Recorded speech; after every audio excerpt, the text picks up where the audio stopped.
Hey, John Hope Bryant. There are many reasons why you're going to succeed or fail in life. A couple of my number one traits, and they sort of, they're almost twins: perseverance and resiliency. Perseverance and resiliency. Part of resiliency is an inner fortitude, an inner voice, an inner strength.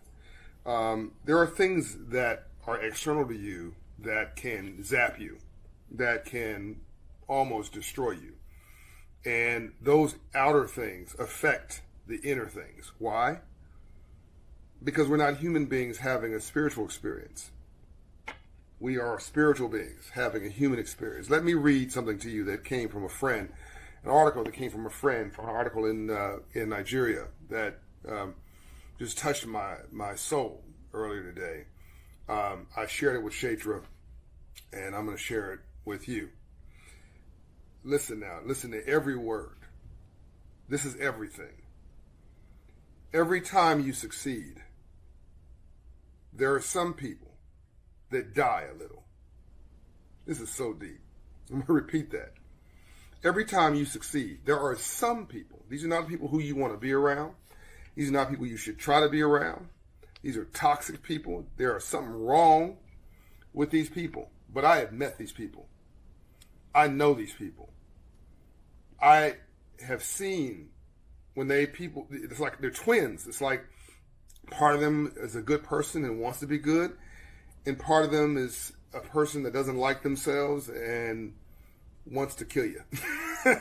Just wants you to go away if you're succeeding, because it means they're not succeeding, and that somehow reflects upon them.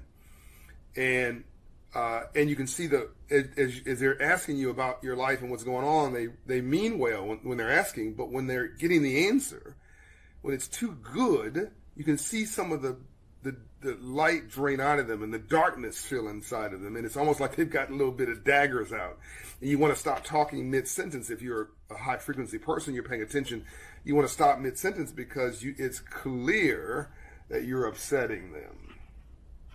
Now, you don't want to live your life for somebody else, so I suggest that even if you notice you're upsetting them, you don't dim your light. You don't change who you are. You don't lessen yourself to make somebody else feel more adequate about themselves. Never, ever, ever dim your light to make somebody else feel okay with themselves.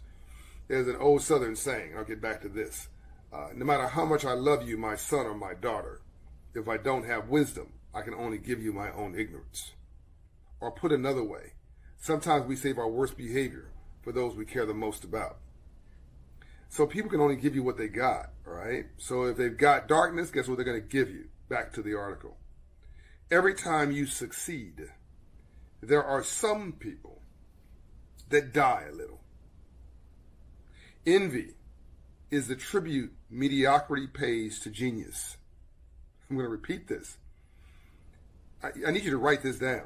Envy is the tribute mediocrity pays to genius. So when somebody's envious of you, it's actually a compliment. It's actually a compliment because it means you're doing something that they should admire but actually feel resentful about. Aristotle said, quote, envy is pain at the good fortune of others. Pain at the good fortune of others. When men are full of envy, men and women, by the way, I've seen people envious of my wife Kshetra for no good reason. She's got a beautiful spirit and a beautiful soul. She's all love. You know, she's human. She's got moments where she's not perfect. Okay, nobody's perfect, but I will tell you, Kshetra has good intentions all the time. She intends to be a good person all the time. She loves genuinely everybody she meets. She wants the best for you. She just means to serve. So why would somebody have a negative feeling about Kshetra unless they're just hating on her? Because she's just doing too well in comparison to what is going on in their life. And so if it can happen to her, it can happen to you. It certainly could happen to me. I don't accommodate people. Kshetra is more accommodating. I don't accommodate folks. I'm over it, around it, through it. I'm going to get to it.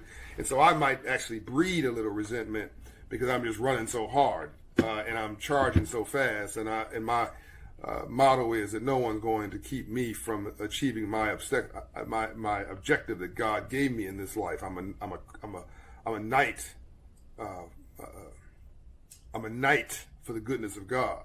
I'm part of the round table for the mission of a greater good, and nothing's going to keep me from it. And I don't suffer fools or people with bad intentions. In fact, if I know you have bad intentions, I almost run through you faster. So I will breed some people who feel some sort of way about me, and I've decided that's okay. I'd rather you respect me and learn to like me than like me and never respect me. But there's literally no reason not to like a Shatra or a Quincy Jones or an Oprah Winfrey. There's so many examples of people. My mother, Juanita Smith. But I see the envy, and I see occasionally the dislike.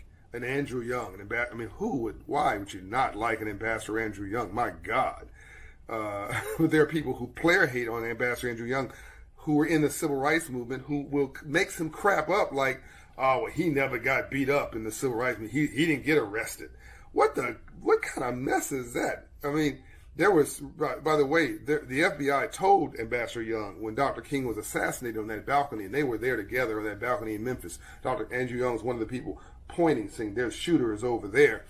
And there were instructions. If you miss the dreamer for the sniper, kill the strategist. I repeat that. If you miss the dreamer, Dr. King, kill the strategist, Andrew Young. So he's his whole life. But Dr. King never wanted Andrew Young arrested. That's why he was never arrested. Dr. King never wanted him beat up. That's why he wasn't beat up, because he was the negotiator.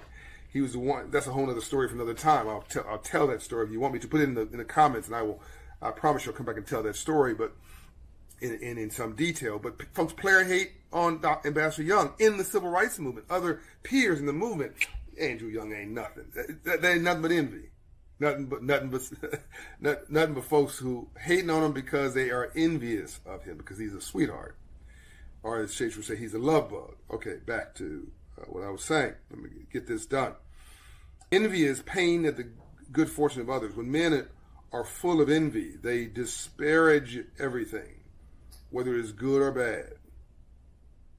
Napoleon Bonaparte once said, quote, envy is a declaration of inferiority. Napoleon said, envy is a declaration of inferiority. Don't bring envious people into your mastermind circle. This is so important. They would bankrupt your dream. It's a great quote that Quincy Jones reminded me of last night. A